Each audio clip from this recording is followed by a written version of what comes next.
Rádio.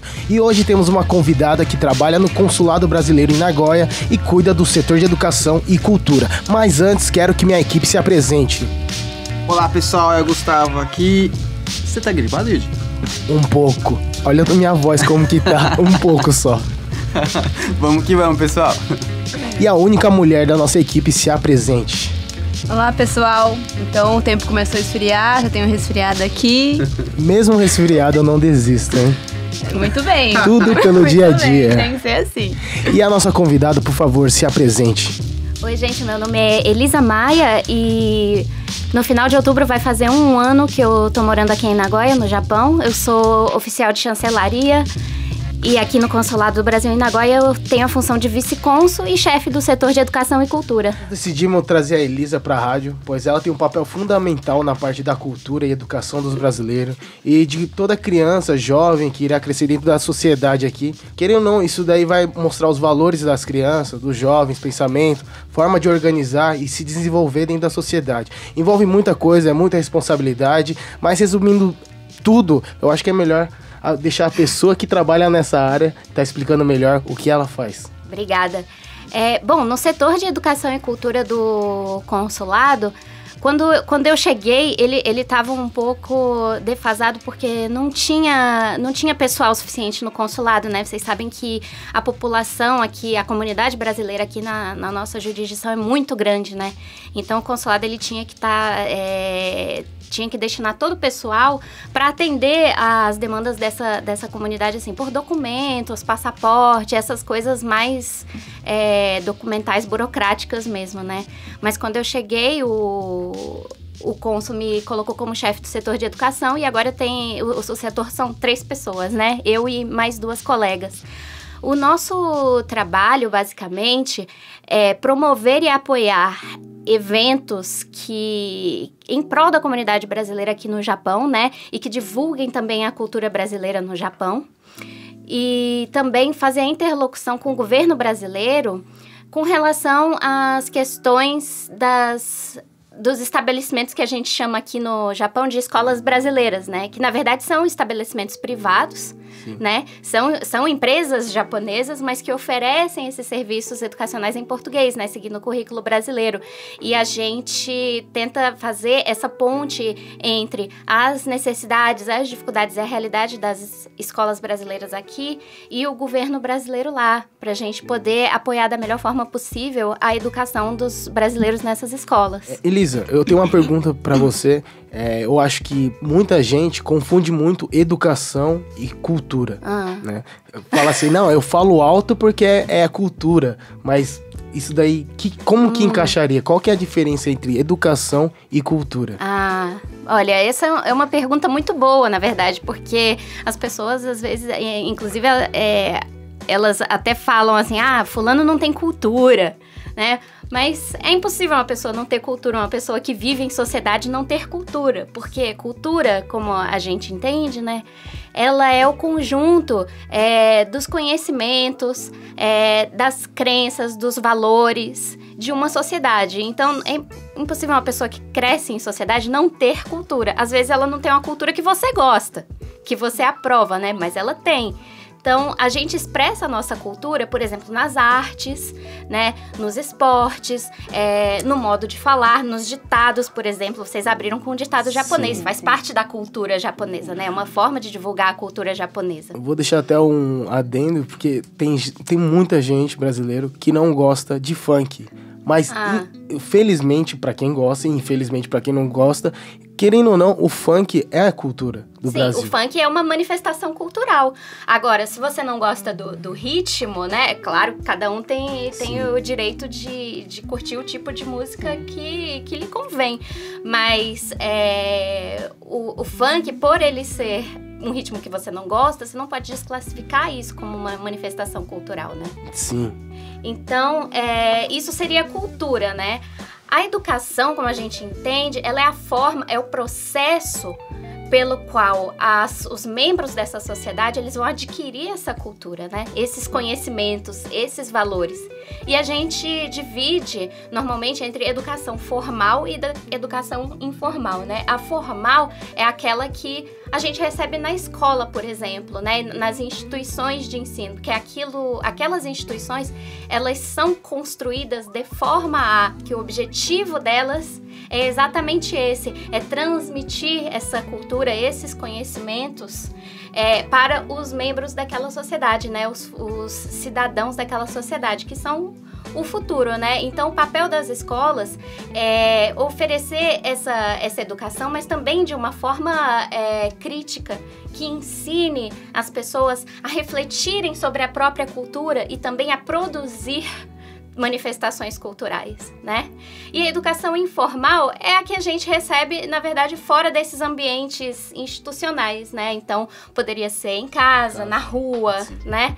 O nosso papel, a gente, no consulado, é ajudar tanto esses estabelecimentos de educação formal, quanto também auxiliar os brasileiros nessa parte da educação informal. Então, a gente promove eventos culturais, por exemplo, esse ano a gente fez um evento que era uma aula aberta de forró. Tanto, legal. Né, tanto para brasileiros quanto para japoneses, porque o forró é uma dança típica, né, tradicional do Brasil, né, que tem muitos adeptos, inclusive, ao redor do mundo. Tem um festival de forró enorme que acontece na Alemanha, né, que os europeus viajam de vários países para ir nesse festival. O forró é muito apreciado ao redor do mundo, né. Então, a gente promoveu esse ano, aqui em Haiti, uma aula aberta de forró, com um show no final, porque isso é uma forma também da gente divulgar a cultura brasileira, né? Aspectos importantes da cultura brasileira. O forró é uma dança de contato e os japoneses não têm essa parte muito do contato, né? Então, para eles é interessante também.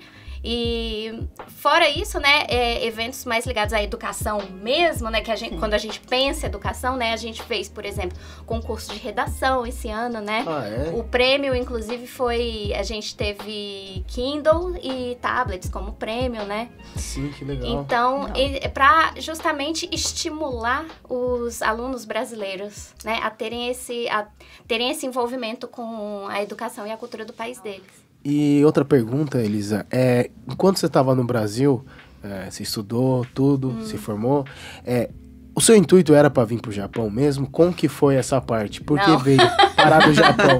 Não, olha, nunca eu imaginei que eu ia estar aqui hoje. Mas tem alguma coisa... Tem uma paixão pelo Japão ou, assim, realmente nunca pensou e do nada teve a oportunidade de vir?